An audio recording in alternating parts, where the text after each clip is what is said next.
आप सुन रहे हैं पॉकेट एफएम। मेरा नाम है पंकज जीना और मैं आपको सुनाने जा रहा हूँ कहानी एक थी शिरीन।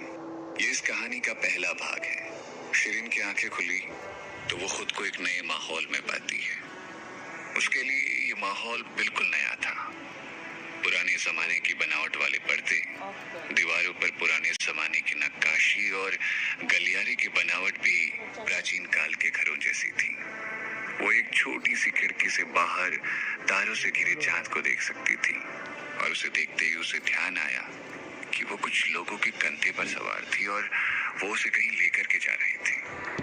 उसने हिलने का प्रयास किया पर वो ऊपर से लेकर नीचे तक कंबल में लिपटी हुई थी। तब उसे आभास हुआ कि वो पूरी तरह से नग्न अवस्था में है। कंबल केवल उसकी आंखों पर नहीं था, उसका बाकी पूरा शरीर कंबल के चंगुल में फंसा हुआ था। उसने उसे लेकर जा रहे दोनों व्यक्तियों की ओर देखा और पाया कि वो दोनों ही काफी ताकतवर और बलशाली थे और दोनों ने सिपाही की पोशाक पहन रखी थी। दोनों कंधे पर शिरीन का शरीर होने के बावजूद भी वो बिना आवाज किए चल रहे थे। शिरीन को इतना तो समझ आ गया था कि वो दोनों लड़ाई के दांव पेच में माहिर थे। शिरीन कंबल के अंदर ही अपनी मुट्ठी कसने लगी। शिरीन मॉडर्न वर्ल्ड की एक प्रोफेशनल किलर थी। वो बेरहम थी और खून करते वक्त सोचती भी नहीं थी, मगर उसे ऐसे धोखे की उम्मीद नहीं थी। वो सिर्फ एक ही व्यक्ति पर विश्वास करती थी, वो थे डॉक्टर नमित गुप्ता। वो उनसे बेहद प्यार करती थी। वो उनसे शादी भी करने वाली थी, मगर किस्मत को तो कुछ और ही मंजूर था। डॉक्टर नमित ने शिरीन को मारने की कोशिश की क्योंकि वो उसका हार्ट ट्रांसप्लांट करके अपनी फियांसे को बचाना चाहते थे। सर्जरी के दौरान शिरीन पर इस्तेमाल की गई बेहोशी की दवा का असर खत्म हो गया और वो जाग गई। उठते ही उसने सर्जिकल नाइफ डॉक्टर नमित के दिल के आर पार कर दिया, मगर सर्जरी के घाव के कारण वो भी बेहोश हो गई। उसे उम्मीद तो यमराज से मिलने की थी, मगर वो इस अजीब सी जगह पहुंच गई थी और एक नए शरीर में भी। उसे इतना तो समझ में आ गया था कि ये कोई मूवी सेट नहीं है। उसे ये भी समझ में आ गया था कि वो वक्त में पीछे आ गई है। यहाँ उसे नया शरीर मिल गया है। वो शरीर जो इस वक्त कंबल से लिपटा हुआ था और एक कमरे की ओर ले जाया जा रहा था। दोनों सिपाही पलक झपकते ही कमरे के दरवाजे के सामने खड़े हो गए। कमरे का दरवाजा अंदर की ओर खुला। बचाओ, नहीं, बचाओ, बचाओ मुझे।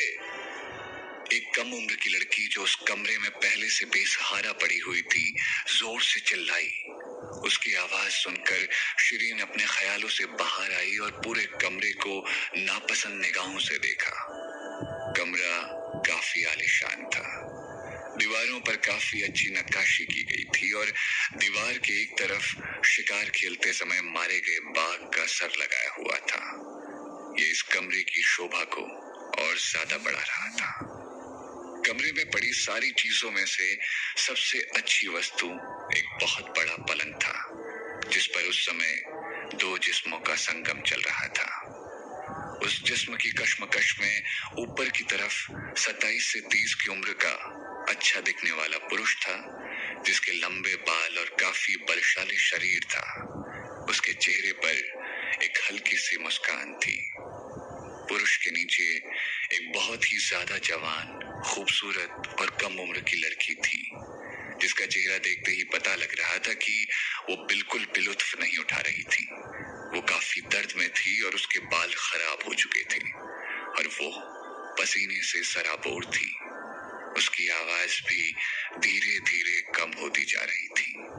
ये देखकर शिरीन के चेहरे के सारे हाव भाव बदल गए और वो सोच में उलझ गई कि कौन है ये जालिम आदमी जो उस बच्ची के साथ ऐसा कुकर्म कर रहा था।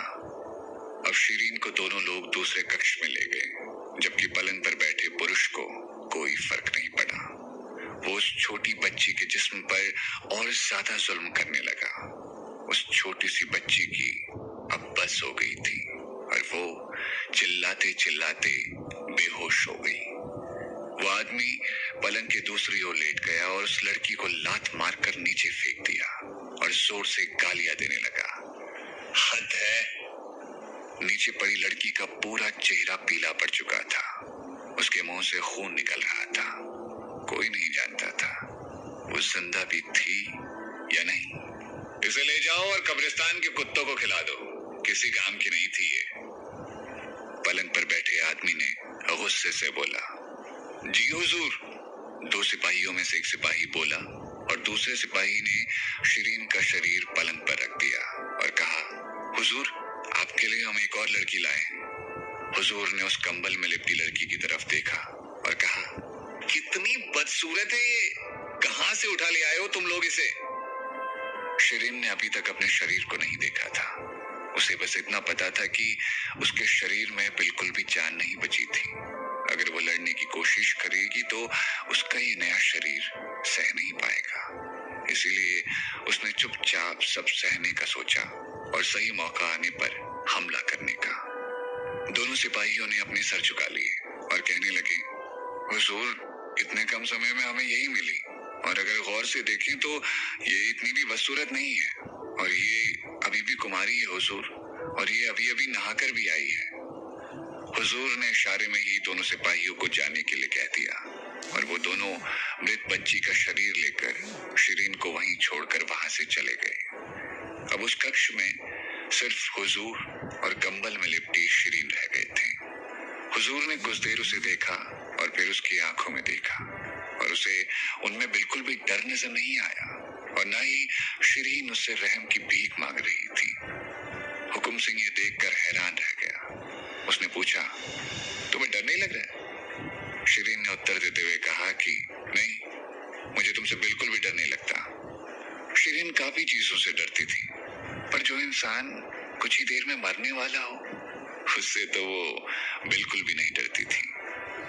मैंने आज तक तुम जैसी हिम्मती लड़की नहीं देखी।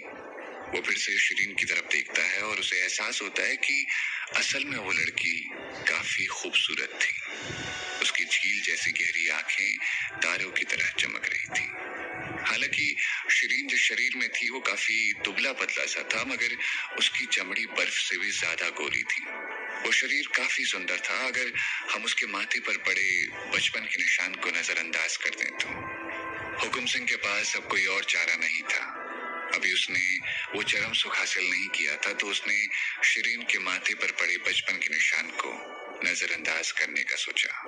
हुकुम सिंह एक आदमखोर भेड़िए जैसा था। उसने कसकर शिरीन के पेट को अपने पेट से दबाया और अचानक से छोड़ दिया और अपनी भारी आवाज में बोला, तुम सिर्फ एक बदसूरत लड़की नहीं हो, बल्कि नालायक हो और किसी काम की नहीं हो। अब वो अपनी सारी चिंताएं किनारे पर रखकर लुत्फ उठा सकता था। राज्य की सारी लड़कियां उससे डरती थी। आज तक कोई भी लड़की जिसके साथ उसने गलत काम किया था वो जिंदा नहीं बची थी, मगर शिरीन की बहादुरी और उत्तर देने की कला से वो काफी प्रभावित हुआ था। उसे शिरीन के शांत स्वभाव पर शक होने लगा था। उसे लगने लगा था कि ये लड़की युद्ध कला में निपुण है, मगर जब उसने उसके पेट में हाथ लगाया तो उसे एहसास हुआ कि इस लड़की में कोई गुण है ही नहीं। वो उसे एक चलता फिरता कूड़ेदान कहने लगा। उसने एक बार फिर से शिरीन की ओर देखा और कुछ सोचने लगा। फिर उसे याद आ गया कि उसने उसे कहाँ देखा था। उसे याद आ गया कि ये लड़की वजीर श्याम सिंह की पहली बीवी की सबसे छोटी बेटी थी। उसने कहा, वजीर श्याम सिंह की बेटी? ये सुनते ही शिरीन उस लड़की की सारी यादें देख सकती थी। हुकुम सिंह की बात ने चाबी की तरह काम किया था, जिससे उसकी सारी यादें खुल गई थी। इस शरीर की पुरानी मालकिन छोटे होते गुम हो गई थी और मिलने के बाद पता चला कि किसी बीमारी के कारण वो आजीवन कमजोर ही रहेगी। परिवार के सभी सदस्य उसे घृणा की नजरों से देखते थे। जब वो 3.5 साल की थी तब उसके माथे पर वो लाल निशान दिखना शुरू हो गया था। सब उन्हें बदसूरत बुलाते थे और उनसे नौकरों से भी बुरा सलूक किया करते थे। उसमें कोई खास बात नहीं थी। तभी उसकी सगाई राजकुमार रमाकांत राव के साथ कराई गई थी। वो यहाँ इसीलिए फंस गई थी क्योंकि दोनों सिपाहियों ने रमाकांत राव के नाम का एक छोटा पत्र उन्हें दिया था और उस सुनसान जगह पर बुलाया था। हुकुम सिंह शाही खानदान से थे, मगर सब जानते थे कि उनकी एक ही बुरी आदत थी, लड़कियों के साथ अय्याशी करने की।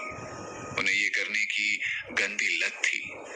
अफवाह तो ये भी थी कि वो एक रात में 6 लड़कियों के साथ अय्याशी कर सकते थे। जिस भी लड़की के साथ वो अय्याशी करते, या तो वो मर जाती या वो पागल हो जाती थी और पूरी जिंदगी वैसे ही रहती थी। राज्य की सभी लड़कियां उससे डरती थी। शिरीन के शरीर की असली मालकिन ने भी खुद को मारने की कोशिश की थी। शिरीन भी मॉडर्न वर्ल्ड में मर चुकी थी और अब इस शरीर की पुरानी मालकिन के बारे में उसे सब कुछ पता था, तो उसने सोच लिया था कि अब वो इस शरीर में एक अच्छी जिंदगी जिएगी। उसने सोच लिया था कि वो अपनी जिंदगी से बदसूरत नाम का शब्द ही मिटा देगी। ये सब सोचकर उसके चेहरे पर एक हल्की सी मुस्कान आ गई। कोई नहीं बता सकता था कि शिरीन कब क्या सोचती है। इधर हुकुम सिंह अभी भी शिरीन की ओर देख रहा था और उसके चेहरे पर आई मुस्कान देखकर उसे आभास हो गया था कि जिसे वो बदसूरत कह रहा था, उसकी मुस्कान काफी खूबसूरत और आकर्षक थी। वो मुस्कान देखते ही उतावला हो गया और हवस उसकी आंखों में झरने की तरह बह रही थी। हुकुम सिंह ने कंबल पर बंधी रस्सी खोल दी थी। रस्सी, क्या कमाल का औजार है ये। पहले ही जंग में इस्तेमाल होता था और अब हवस के इस नंगे नाच में।